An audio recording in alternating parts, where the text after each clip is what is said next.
का सेवा ही बस काम है। सहभागी बन पुण्य कमा लो, सबसे ये आह्वान है। प्रणम्य सागर गुरु महाराज की सोच का ये परिणाम है।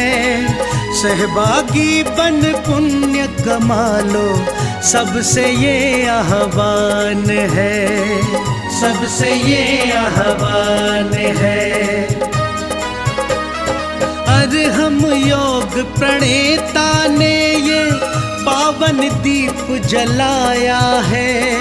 साधर्मी का बने सहारा, बीड़ा ये ही उठाया है, बीड़ा ये ही उठाया है। चलो उन्हें खुशियों से मिलाए, बड़ा पुण्य का काम है। सहभागी बन पुण्य कमा लो, सबसे ये आह्वान है, सबसे ये आह्वान है। जीवों के भोजन का प्रबंधन, असमर्थ बच्चों को शिक्षा, रोजगार की करें व्यवस्था। मांगे ना कोई भिक्षा, मांगे ना कोई भिक्षा। अरहम जीव दया भारत बस करती ये ही काम है। सहभागी बन पुण्य कमा लो, सबसे ये आह्वान है, सबसे ये आह्वान है। गाय धरा पे रहे सुरक्षित, गौशाला है बनवाई। जीव जंतु की भोज व्यवस्था सुंदर रूप से करवाई, सुंदर रूप से करवाई। साधर्मी भूखा ना सोए, रखना सबका ध्यान है। सहभागी बन पुण्य कमा लो, सबसे ये आह्वान है, सबसे ये आह्वान है। साधर्मी रोगी के इलाज को हम मिलके हैं करवाते। जाने कितने असहायों को राशन घर में पहुँचाते, राशन घर में पहुँचाते। लक्ष्य हमारा उन चेहरों पे लानी बस मुस्कान है। सहभागी बन पुण्य कमा लो, सबसे ये आह्वान है, सबसे ये आह्वान है। दान धर्म ही साथ जाएगा, बाकी सब तो धोखा है।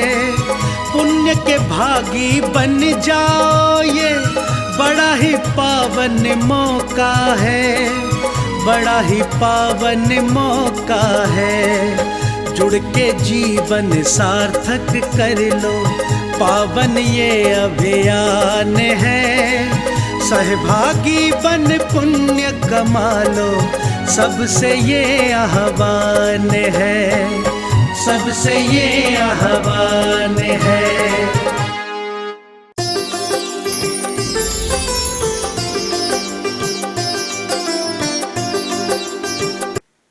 प्रतिदिन की भांति आज भी हम वैराग्य शतक की एक गाथा को लेकर के आगे बढ़ते हैं। गाथा नंबर 86 पढ़ते हैं। पिय माय शयन रहियो, दुरंत वाही पीड़ियो बहुसो।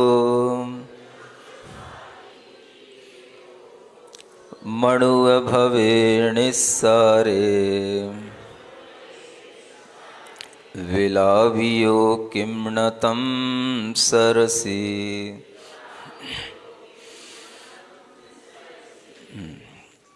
यह वैराग्य शतक किन्हीं प्राचीन ऋषि मुनि के द्वारा रचित है। और इसमें संसार की वास्तविकता का वर्णन है। इन गाथाओं को पढ़े बिना कुछ भी कहने का मन हमारा बनता नहीं है। जब भी कोई बात प्रारंभ होती है, जब तक सामने कोई भी पूर्व आचार्यों की वाणी न हो, तब तक अपनी भी वाणी मुंह से निकलती नहीं है। इसलिए इस गाथा को आगे रख कर के आप जिस प्रसंग में बैठे हैं उस प्रसंग की भी बात करूंगा।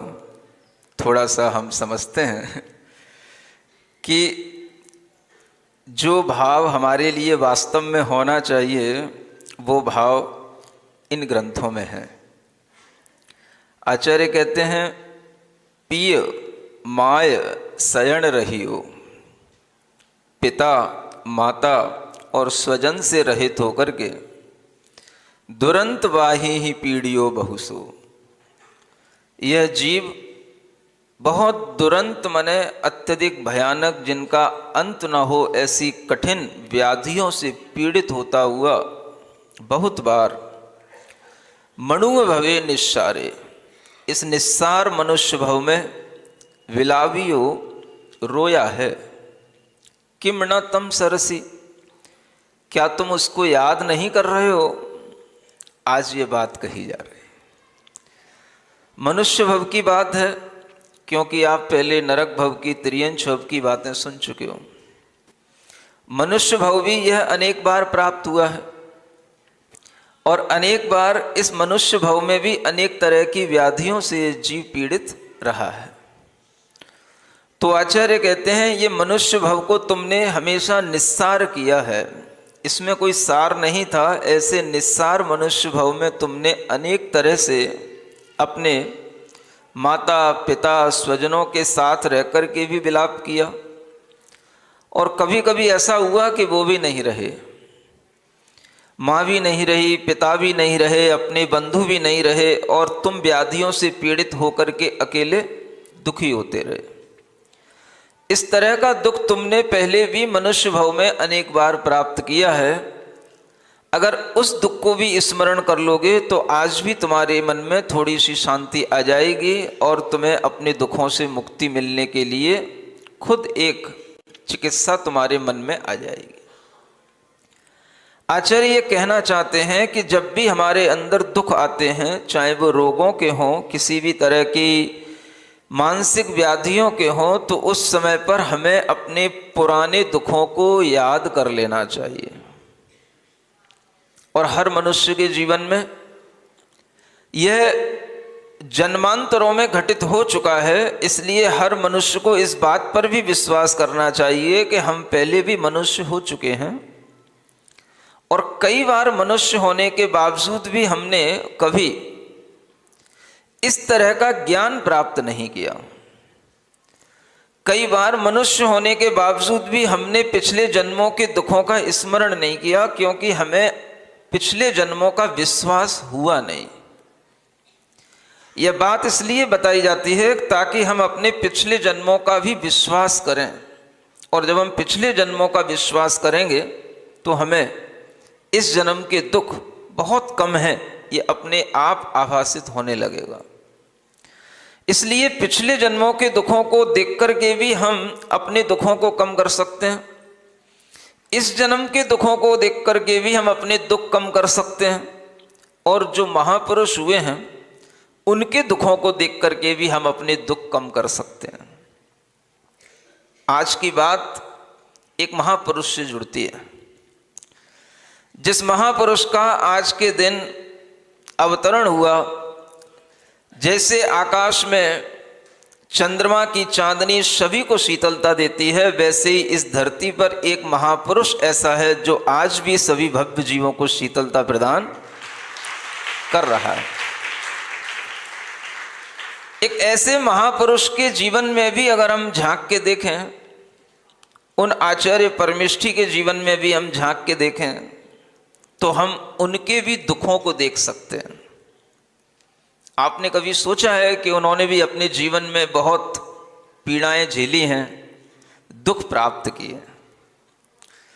आपको सुख के दिन तो याद रहते हैं लेकिन दुख याद नहीं रहता।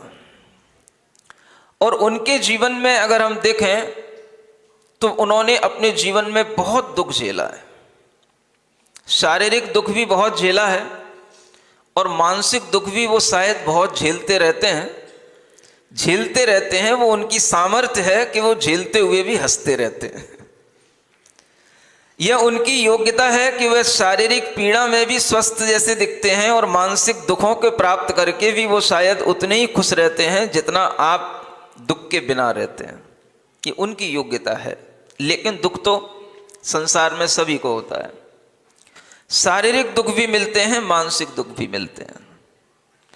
यहाँ आप अभी सुन रहे थे, सतना की बात है, पंडित महेश जी का नाम सुन रहे थे। यहाँ पर एक पंडित नीरज जी हुए, उनका नाम सुन रहे थे। यहाँ एक और विद्वान बैठे हैं जिनका नाम सिद्धार्थ है, उनकी भी आप बात सुन सकते हैं। और उनके भी जो पूर्वज रहे हैं पंडित जगन मोहन लाल जी शास्त्री, उनका संबंध कटनी से भी रहा है और सतना से भी है। उस समय की वह बात है जब आचार्य महाराज कटनी में थे और कटनी प्रवास में उन्हें बहुत तीव्र ज्वर आया था। ये बात बहुत कम लोगों को ज्ञात होगी, लेकिन जो युवा लोग हैं या जो उस समय के लोग हैं उन्हें सब ये बातें याद होंगी।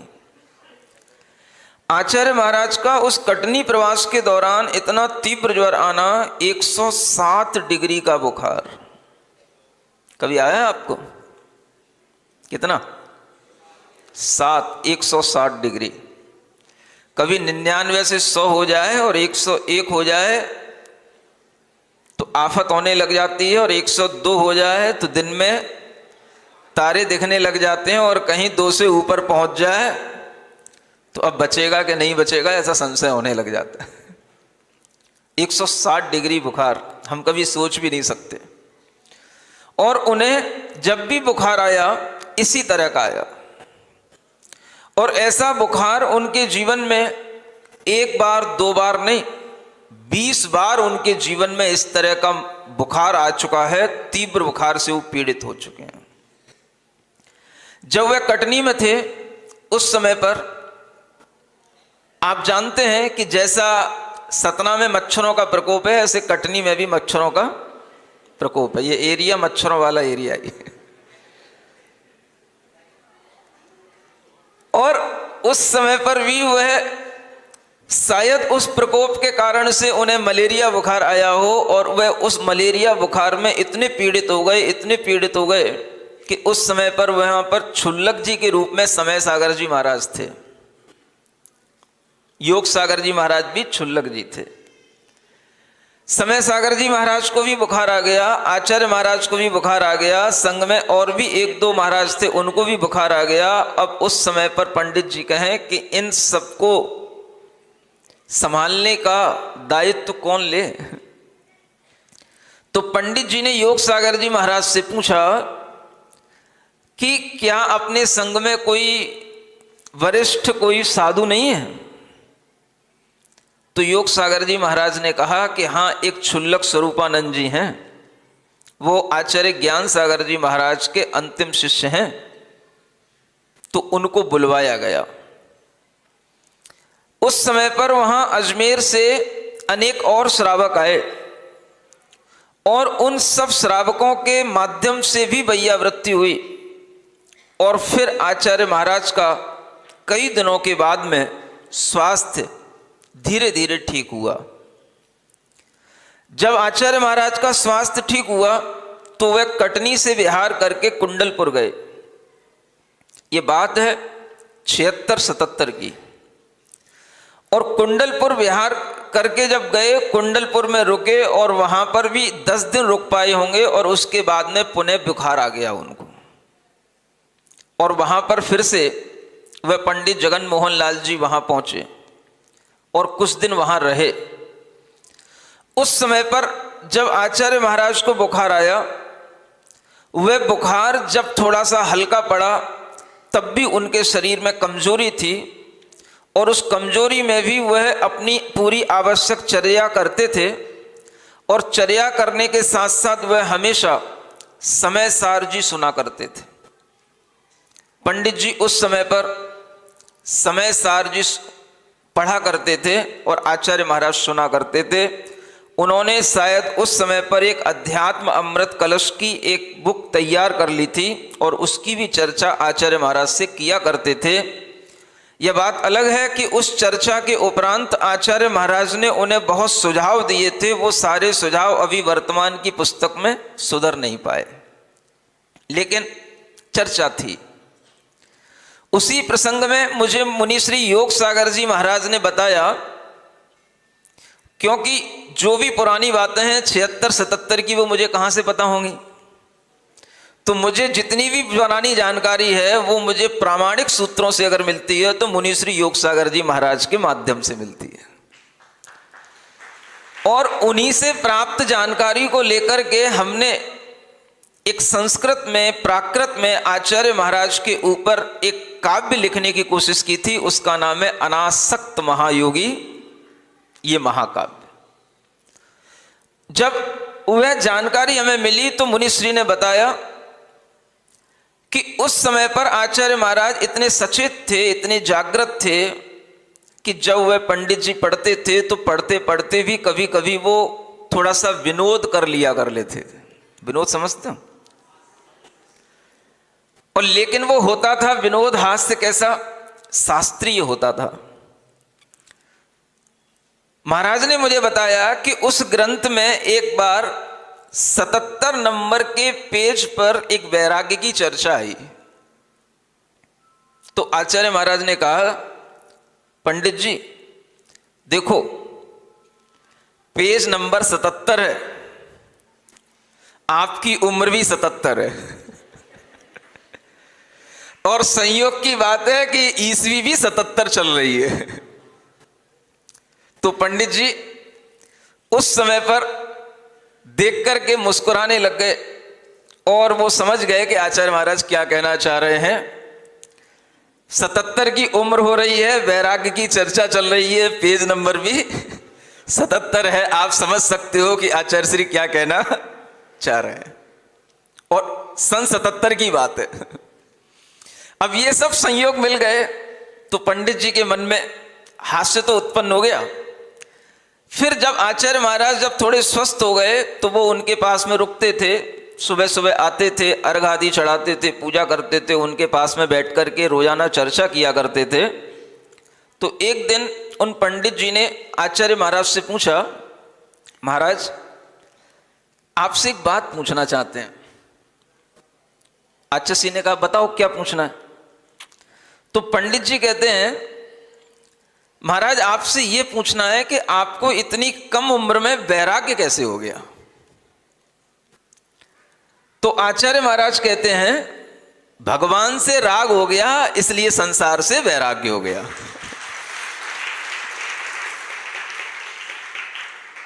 तो जब ये उत्तर दिया आचार्य श्री ने तो पंडित जी विचार करने लगे कि आचार्य श्री आज भी मनोविनोद में है, क्योंकि ये कोई वास्तविक उत्तर तो है नहीं। थोड़ी देर उन्होंने चर्चा की। चर्चा करने के बाद में फिर उन्होंने दोबारा पूछा, महाराज जी आप सही सही तो बताओ, ये तो आपने हास्य में डाल दिया। आपको वैराग्य हुआ कैसे, आपको वैराग्य होने का कारण क्या है, मैं जानना चाहता हूं। तो फिर आचार्य श्री कहते हैं, तुम जैसे लोगों के चेहरों को देख करके मुझे वैराग्य हो गया। मतलब तुम जैसे पढ़े लिखे लोग, अच्छी उम्र के लोग, घर में अच्छे ढंग से रहने वाले लोग भी दुखी दिखाई देते हैं, चिंतित दिखाई देते हैं। संसार का हर प्राणी मुझे परेशान दिखाई देता है, इसलिए उन्हें देख करके मुझे वैराग्य हो गया। दूसरी बार उन्होंने ये उत्तर दे दिया। पंडित जी का समय पूरा हो गया, पंडित जी चले गए। पंडित जी सोचने लगे कि आचार्य श्री अपने वैराग्य के बारे में भी हमें कुछ बताना नहीं चाहते हैं। तो उन्होंने सोच लिया इनके जीवन में शायद इस जन्म का यह वैराग्य नहीं है, इनके जीवन का यह वैराग्य पूर्व जन्म का वैराग्य है, इसलिए इन्हें सहज वैराग्य की यह प्राप्ति हुई है। जब वैराग्य पूर्व जन्म का होता है तो इस जन्म में कोई विशेष कारण मिले ऐसा जरूरी नहीं होता है, और वह बिना कारण के भी व्यक्ति उस पथ पर आगे बढ़ जाता है। आचार्य महाराज ने जब इस तरीके से पंडित जी से कहा तो आप समझ सकते हैं कि उनके अंदर पीड़ा की अवस्था में भी, रोग की अवस्था में भी कितनी उनके अंदर साहस रहता है, जागृति रहती है। और जब यही प्रसंग आचार्य महाराज कभी कभी हम लोगों को भी संग में सुनाया करते थे तो बड़े चाव से कहते थे, 107 बुखार आता था, 107। सप्तम गुणस्थान वालों को इतना तीव्र बुखार आना बहुत कम होता है, और 7वें गुणस्थान में 7 बुखार की अनुभूति करने वाले हम हैं। मतलब कि सप्तम गुणस्थान में रहते हुए भी 7 बुखार आकर के भी अपने अंदर जागृति बनाए रखना, चिल्लाना नहीं, चीखना नहीं, ये बहुत बड़ी बात होती है। समझ पा रहे हो? शायद किसी को आता नहीं होगा इतना बड़ा बुखार। ऐसा लगता है कि जैसे बड़ा बुखार भी बड़े आदमियों को ही आता है, बड़े लोगों को ही आता है। एक बार आचार्य महाराज के पैर में कांटा लग गया और वो कांटा कई दिनों के बाद में निकला, और जब कांटा निकला तो वो काफी बड़ा कांटा था। संग में सब लोग साथ में चल रहे हैं, कांटे लगते रहते हैं, लेकिन इतना बड़ा कांटा किसी ने नहीं देखा जो आचार्य श्री के पैर में लगा। और जब वो कांटा निकला तो आचार्य श्री कहते हैं तो बहुत बड़ा है। बड़े महाराज को बड़ा ही कांटा लगता है, ऐसा लगता है। तो बड़े व्यक्तियों के ऊपर उपद्रव भी बड़े बड़े होते हैं। आप ये विचार करें कि उनके जीवन में 20 बार इस तरीके के बुखार आ चुके। उनकी पीड़ाएं बुखार की तो हमने कम देखी हैं, लेकिन और पीड़ाएं तो हमें देखने को मिली और वो देखी हैं। अमरकंटक की बात है, वहां के पास में एक पेंड्रा स्थान है, वहां पर आचार्य श्री को एक हर्पीज रोग हुआ था, जिसका साक्षात्कार मैंने किया। आचार्य महाराज के निकट रह करके देखता था कि उस हर्पीज रोग में उन्हें इस दाएं पैर के जंघा से लेकर के नीचे पैर तक वह पीड़ा होती थी, और वह कमर के पास तक भी वो लाल लाल से दाने आ गए थे। उस समय पर वह हर्पीज जो रोग होता है उसमें इतनी वेदना होती है कि अगर वह जिसको होगी उसी को समझ में आएगी। संयोग की बात है कि उसी समय पर बिलासपुर में एक इंस्पेक्टर था, उसको हर्पीज की वेदना हुई, और उस समय पर एक न्यूज वायरल हुई कि उसे इतनी हर्पीज की वेदना हुई कि वह अपनी पैंट उतार करके दफ्तर से बाहर आकर के वह बाहर सड़क पे दौड़ने लग गया, इतनी वेदना हुई। उस समय पर लोग आए और उन्हें ये समाचार आचार्य महाराज को दिया, सबको पता पड़ा। तब हमें लगा कि देखो, एक इंस्पेक्टर जैसा बलिष्ठ जवान भी, पुलिस का आदमी भी इस वेदना को नहीं सह पाता है, और आचार्य महाराज यहां कितने शांत भाव से उस वेदना को सहन कर रहे हैं। वह वेदना इतनी होती थी कि अगर हवा की थोड़ी सी भी, कोई ऊपर से थोड़ी सी हवा कर दे या कहीं से थोड़ी सी हवा की लहर आ जाए तो वह हवा भी चुभती थी। आचार्य महाराज ने अपने उस वेदना के समय पर एक वाक्य बोला था हम लोगों के समक्ष। ये सुना है, नरकों में हजारों बिच्छू काटते हैं, लेकिन आज हमें समझ में आ रहा है कि नरकों में हजारों बिच्छू काटते हैं तो कैसी वेदना होती होगी, ये आज हमें अनुभूति हो रही है। आप सोचें, वेदना के प्रसंग में भी वो हमें ऐसा ज्ञान देते हैं और शांत भाव से ऐसा ज्ञान दे रहे हैं। इसलिए दे रहे हैं क्योंकि उन्होंने ये सब वैराग्य के शतक, वैराग्य के भाव सब उनके अंदर समाये हुए हैं। और यही वैराग्य के भाव हैं कि वैराग्य में भी अगर हमें स्थिरता रखनी है तो हमें वह क्षण याद करने पड़ते हैं कि ऐसी पीड़ाएं, ऐसे दुख हमने अनंतों बार भोगे हैं। जब भी कभी पीड़ा हो, दुख हो, इस तरह का विचार करने से ही समता का भाव आ सकता है। इसलिए ये वैराग्य शतक में हमें बार बार कहा जा रहा है, अगर आपको नरक के जैसी वेदना हो तो नरक की पीड़ा याद कर लो, त्रियंचों जैसी वेदना हो तो त्रियंचों की पीड़ा याद कर लो, मनुष्यों की वेदना हो तो मनुष्यों की पीड़ा याद कर लो। कोई भी पीड़ा अगर तुम पुरानी याद करोगे और उसको स्मरण करके शांत भाव रखोगे, तभी ये वर्तमान की पीड़ा आपकी बिना बंद किए हुए, बिना कर्म बंद के आपके अंदर से बाहर निकलेगी। समता का भाव अगर आएगा तो कैसे आएगा?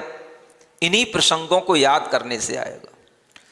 आचार्य महाराज के प्रसंगों को भी अगर हम ध्यान में रखें कि उन्होंने अपने समय में कितनी पीड़ाएं सहन की।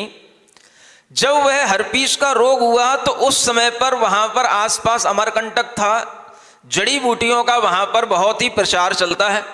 अनेक लोग वहां पर इस प्रकार के आते हैं कि जो जड़ी बूटी के विषय में विशेष रूप से जानते हैं। एक व्यक्ति आया हाथ में एक लकड़ी को लिए हुए और कहने लगा कि महाराज, अगर हम ये लकड़ी बस एक बार हम उस स्थान पर फेर दें तो सारी पीड़ा दूर हो जाएगी। और ये बात उसने आचार्य से नहीं कही, जो हम लोग बाहर रहते थे हम लोगों से कही। हम थे उस समय मुनि श्री प्रसाद सागर जी महाराज थे, जिनका आज दीक्षा दिवस भी है, ये भी आपको याद रखना चाहिए। मुनि श्री प्रशांत सागर जी महाराज जिनकी समाधि हो गई है, उनका दीक्षा दिवस भी आज के ही दिन है। ऐसे अनेक मुनि महाराज आज भी जो दीक्षा दिवस जिनका है, अपूर्व सागर महाराज थे, उनकी भी समाधि हो गई। आज भी निर्णय सागर जी महाराज हैं, एक प्रबुद्ध सागर महाराज हैं, एक विनीत सागर जी महाराज हैं। इन सबका दीक्षा दिवस भी आज का ही दीक्षा दिवस है। ऐसे अनेक मुनि महाराजों का दीक्षा दिवस भी है आज। और ये मुनि महाराज जगह जगह पर अपने चातुर्मास कर रहे हैं, जगह जगह पर अपनी धर्म साधना कर रहे हैं। मुनि श्री विनीत सागर जी महाराज को भी अगर आप देखोगे तो देखोगे कि महाराज की हड्डी पसली बिल्कुल सब तुम्हें बाहर दिखेगी। कभी देखा है? अरे भाई, यहाँ तो चतुर्मास हुआ है, हमने सुना है। हाँ, अरे वाह। तो ऐसे मुनि महाराज और उनके साथ में रहने वाले मुनि महाराज हैं चंद्रप्रभ सागर महाराज। लेकिन शरीर में अंतर होते हुए भी दोनों के अंदर के वैराग्य में, तपस्या में कहीं कोई कमी नहीं दिखाई देगी। इससे आप जान सकते हो कि बाहर से बलिष्ठ दिखने की जरूरत नहीं है। भीतर का साहस, भीतर की जो आत्मशक्ति होती है, उसके कारण से ही व्यक्ति तप के मार्ग पर, त्याग के मार्ग पर आगे चल पाता है। आज वह चंद्रप्रभ सागर महाराज, मुनि श्री प्रसाद सागर जी महाराज आचार्य महाराज के निकट हैं, उनके चरण सानिध्य में हैं और उनके भी उस दीक्षा दिवस की मंगल भावना उन तक प्रेषित हो जाए। इसलिए बोलिए मुनि श्री प्रसाद सागर जी महाराज की, मुनि श्री विनीत सागर जी महाराज की। ऐसे मुनि महाराजों के दर्शन जो आप कर लेते हो, ये सब भी आपके पुण्य के योग से होता है। और जब आचार्य महाराज इस तरह से आज्ञा दे देते हैं, जाओ सतना में जाकर के चतुर्मास कर लेना, ये मुनि महाराज का तो पुण्य होता ही होगा, साथ में श्रावकों का भी पुण्य होता होगा, ऐसा लगता है। जब इस तरह से प्रसंग बनते हैं तो वो प्रसंग याद आते हैं कि जब मुनि श्री प्रसाद सागर जी थे, हम थे उस समय पर आचार्य महाराज के निकट में, और वो व्यक्ति आया, हम लोगों से कहने लगा, महाराज एक बार मुझे आचार्य श्री की उस स्थान पर लकड़ी फेर लेने दो, जड़ी बूटी है, बिल्कुल ठीक हो जाएंगे। बस एक बार थोड़ी सी लकड़ी फेरने का दर्द होगा, लेकिन मैं एक बार फेर दूंगा तो मुझे विश्वास है ठीक हो जाएंगे। अब बताओ क्या करें? हम लोग चिंता में पड़े कि आचार्य महाराज को हवा तक भी सहन नहीं हो रही है और ये लकड़ी घुमाना चाह रहा है उनके शरीर पे। उनसे पूछेंगे तो वो कभी हाँ नहीं करेंगे, और हम लोगों को चिंता होती है कि अगर ये विश्वास से कह रहा है ठीक हो सकता है तो शायद ठीक हो जाए, एक बार करा के देख लेते हैं। सुन रहे हो? क्या करें? ऐसे निर्णय कभी कभी लेने पड़ते हैं। अब आचार्य महाराज आराम से विश्राम की स्थिति में है और वो व्यक्ति आया, उसको धीरे से कहा, ठीक है तुम अपना प्रयोग करके देख लो, लेकिन पीड़ा बढ़नी नहीं चाहिए, समाप्त होनी चाहिए। और वो बड़ी दृढ़ता से आत्मविश्वास से कहने लगा कि महाराज पीड़ा बिल्कुल सही हो जाएगी। उस व्यक्ति ने, वो एक लकड़ी थी अच्छी मोटी, और उसने महाराज की, आचार्य श्री की यहां कमर से लेकर के इस तरीके से उसने कसके घसीटी कि वह घसीटते हुए नीचे पैर के अंगूठे तक लाया। और आचार्य महाराज उस समय पर क्या कहें, इतनी वेदना में उन्होंने उसको सहन किया, लेकिन फिर भी उन्होंने उफ नहीं किया। और फिर बोले, प्रसाद तू क्या करवाते रहते हो? प्रसाद सागर जी महाराज से बोले, क्या करवाते रहते हो? तो उस समय पर इतना जब उन्होंने बोला तो महाराज जी डर गए। लेकिन वह व्यक्ति ने इस लकड़ी खींच दी और हुआ कुछ नहीं, उल्टा पीड़ा और बढ़ गई और वह बहुत वेदना हो गई। और आचार्य श्री उस वेदना को भी सहन कर गए। अब वह वेदना चली, लगभग वह वेदना वहां पर 7-8 दिन तक बनी रही। और वह वेदना जब समाप्त हो गई तो थोड़ी सी हल्की होने के उपरांत ही आचार्य श्री ने उस पेंड्रा से विहार कर दिया और वो अमरकंटक आ गए। चलने में कठिनता थी, चलने में असुविधा थी, दर्द था, लेकिन फिर भी जैसे ही उनके लिए थोड़ी सी चलने की स्थिति बनी वो चल पड़े। अब वो अमरकंटक चल करके आ गए, धीरे धीरे धीरे धीरे धीरे धीरे चलते चलते अमरकंटक आ गए। और अमरकंटक में आने के बाद में उस समय पर कहते हैं प्रवचन हुआ, थोड़ी देर बैठ गए और बोले, तो उस समय पर कहते हैं ये अमरकंटक का पहाड़ पैर क्या चढ़ते इरादों ने चढ़ा है। इतना उनका मजबूत इरादा रहता है। जब आचार्य महाराज को उस समय पर पेंड्रा में पीड़ा हुई तो मैंने देखा एक रात वह बिल्कुल भी नहीं सोए और बस लेटे रहते थे। और उस लेटने की स्थिति में जब वह कोई भी अपना प्रतिक्रमण है, सामायिक है, सब बराबर स्वाध्याय है, सब बराबर मन ही मन करते रहते थे। स्वयंभू भी आचार्य श्री रोजाना पढ़ते थे।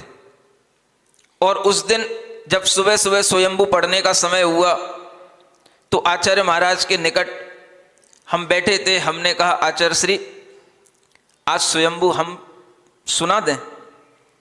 तो आचार्य श्री कहते नहीं, आवाज भी चुभ रही है। मतलब उन्हें इतनी वेदना थी कि किसी का बोलना भी उन्हें चुभ रहा था। कोई बात नहीं, फिर थोड़ी देर वो उसी स्थिति में रहे। फिर उन्होंने आंख खोली, देखा मेरी ओर, तो मैं समझ गया, जैसे अभी इशारा समझ गया था भैया ना, ऐसे ही मैं आचार्य श्री का इशारा समझ गया। और फिर उस समय पर हमने धीरे धीरे, बहुत धीमे धीमे, जितना कि वह सहन कर सकें उतनी शांति के साथ में पहली बार हमने आचार्य श्री को स्वयंभू स्तोत्र सुनाया होगा, जो जिंदगी भर हम उनसे सुनते रहे। आप सोचें कि जब आचार्य श्री पेंड्रा से अमरकंटक पहुंच गए और वहां पहुंचने के उपरांत अगले ही दिन उनके केसलोच का समय हो गया था। उस पीड़ा में विहार करने के उपरांत भी उन्होंने अगले दिन केसलोच कर लिया। सब मुनि महाराज कहते रह गए आचार्य श्री ये केसलोच थोड़ा बाद में भी हो सकता है, क्योंकि एक दिन बाद चातुर्मास की स्थापना होनी है। और जब चातुर्मास की स्थापना एक दिन बाद होगी तो फिर उपवास फिर होना है। और वह उस समय पर पीड़ा उनको पूरी थी, लेकिन उन्होंने अपनी दृढ़ता से उस समय पर केसलोच किया, केसलोच की पारणा की, और पारणा के उपरांत अगले दिन फिर चातुर्मास की स्थापना का फिर एक उपवास कर लिया। और इतना उन्होंने परिसय सहन करते हुए भी अपने मन के अंदर अपने किसी भी तरह की आवश्यकों में कोई कमी नहीं लाई। ये साहस, इसे कहते हैं आत्मबल। हम कभी आचार्य महाराज के इन प्रसंगों से आत्मबल लाने की कोशिश क्यों नहीं करते हैं? जब हमारे सामने दुख आते हैं तो हम अपने इन महापुरुषों के चरित्रों से कुछ सीखते क्यों नहीं है? हम केवल पूजा करने में और केवल जो है उनकी आरती उतारने में ही अपना धर्म ध्यान समझ लेते हैं, लेकिन अगर हम इस तरह के प्रसंगों को सुनकर के अपने अंदर एक आत्मबल बढ़ाएं, आत्म साधना बढ़ाएं, तो शायद ये आचार्य महाराज की सच्ची उपासना होगी, ये आचार्य महाराज के प्रति सच्ची श्रद्धा होगी। अगर हम उन्हें अपना आदर्श मानते हैं तो उनके इन प्रसंगों को ध्यान में रख करके हमारे अंदर ये साहस आना चाहिए कि हम भी कठिन परिस्थितियों में इसी तरह से आचार्य परमेष्ठी को याद करके, उनके गुणों का स्मरण करके हम इस तरह से अपने दुखों को दूर कर पाएं। यही हमें इस वैराग्य शतक में सिखाया जा रहा है। आपको आचार्य श्री के गुणों का स्मरण अगर होता है तो केवल एक पूजा के माध्यम से ही होता है और किसी माध्यम से नहीं होता।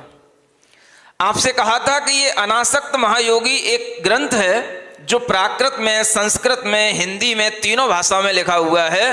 अगर ये ग्रंथ आपको केवल हिंदी में भी उपलब्ध होता है तो इस पूरे ग्रंथ को अगर आप पढ़ोगे तो आपको लगेगा कि वास्तव में आचार्य महाराज का जीवन क्या है। बिल्कुल ईसा की शताब्दियों के माध्यम से ऐतिहासिक व्याख्यानों की तरह और हर तरह के प्रसंगों में उनके भीतरी गुणों को अभिव्यक्त करते हुए ये अनासक्त योगी ये ग्रंथ लिखा हुआ है। और हम चाहते हैं कि अगर आपकी आचार्य श्री पर वास्तविक श्रद्धा है तो इस ग्रंथ को आप एक बार अवश्य पढ़ो, और अगर ये ग्रंथ आप एक बार पढ़ेंगे तो हम चाहते हैं कि इस ग्रंथ की एक बार इस तरह से आपके माध्यम से अध्ययन होना चाहिए, हर व्यक्ति के माध्यम से वह ग्रंथ पढ़ने में आना चाहिए। ये जितने भी कुर्सी पे तोड़ने वाले लोग जो कुर्सियां तोड़ते रहते हैं, इन्हें भी आचार्य श्री का यह अनासक्त महायोगी ग्रंथ पढ़ना चाहिए, और आगे आने वाले दिनों में इसकी एक परीक्षा लेने का भाव है और सब लोगों को उसकी परीक्षा देनी चाहिए। क्या है आपके पास में? अगर हाथ में कुछ हो तो ठीक है, नहीं है तो कुछ स्वाहा तो बोल ही सकते हो, है ना। यहां पर आचार्य श्री के 108 गुण लिखे हैं। आचार्य महाराज श्रेष्ठ पुण्य वाले महात्मा हैं, है ना, इसलिए उनको एक सुपुण्यालु नाम से कहा गया है। ओम ह्रीम अरहम सुपुण्यालु आचार्य परमेष्ठी श्री विद्यासागराय नमः। ओम ह्रीम अरहम कृपालु आचार्य परमेष्ठी श्री विद्यासागराय नमः। ओम ह्रीम अरहम करुणालु आचार्य परमेष्ठी श्री विद्यासागराय नमः। आचार्य महाराज की एक विशेषता है कि वह कभी थूकते नहीं हैं, इसलिए उनको अनुष्ठ्यूत इसमें कहा गया है। ओम ह्रीम अरहम अनुष्ठ्यूत गुणधारक आचार्य श्री विद्यासागराय नमः। ओम ह्रीम अप्रमत्त गुणधारक आचार्य श्री विद्यासागराय नमः। आचार्य महाराज की एक विशेषता है कि वह कभी किसी की निंदा नहीं करते हैं। समझ में आ रहा है आपको?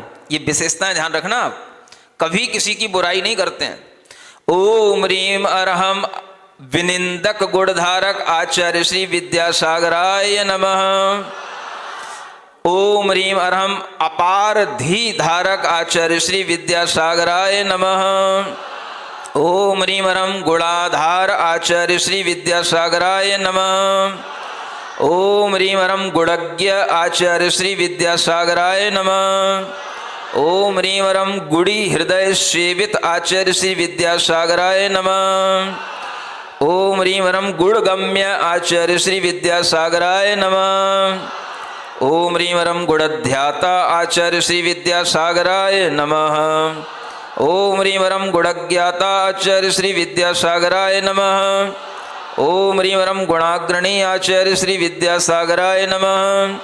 ओम ह्रीम अरहम सम्यक दर्शन संपन्न आचार्य श्री विद्यासागराय नमः। ओम ह्रीम अरहम सम्यक ज्ञान परायण आचार्य श्री विद्यासागराय नमः। ओम ह्रीम अरहम सम्यक चारित्र गंभीर गुणधारक आचार्य श्री विद्यासागराय नमः। ओम ह्रीम अरहम सम्यक तपः प्रसादक आचार्य श्री विद्यासागराय नमः। ओम ह्रीम आधारवान गुणधारक आचार्य श्री विद्यासागराय नमः। ओम ह्रीम रम अनासक्त योगी आचार्य श्री विद्यासागराय नमः। ओम ह्रीम रम दोषावपीडक आचार्य श्री विद्यासागराय नमः। ओम ह्रीम रम अपायोपाय दर्शी आचार्य श्री विद्यासागराय नमः। ओम ह्रीम रम निष्पीत शिष्य दोषक आचार्य श्री विद्यासागराय नमः। ओम ह्रीम रम संव्यवहारवान आचार्य श्री विद्यासागराय नमः। ओम ह्रीम रम आज्ञा प्रदान सुविचारक आचार्य श्री विद्यासागराय नमः। ये गुण इसलिए लिखा है कि आचार्य श्री जब भी कभी किसी को आज्ञा देते हैं तो उससे पहले बहुत विचार करते हैं, उसके बाद में किसी के लिए कोई आज्ञा या आदेश देते हैं। इसलिए आज्ञा प्रदान सुविचारक ये गुण उनके लिए बैठता है। ओम ह्रीम रम शुद्धोपयोग सम्मुख्य आचार्य श्री विद्यासागराय नमः। ओम ह्रीम रम शुद्धात्म ध्यान प्रेरक आचार्य श्री विद्यासागराय नमः। ओम ह्रीम अरहम आचार्य श्री कभी भी दीवाल आदि से टिक करके कोई भी अपनी आवश्यक क्रियाएं नहीं करते हैं, ये उनकी विशेषता है। इसलिए यहाँ पर लिखा है ओम ह्रीम रम भित्यादि सुनिरालंब गुणधारक आचार्य श्री विद्यासागराय नमः।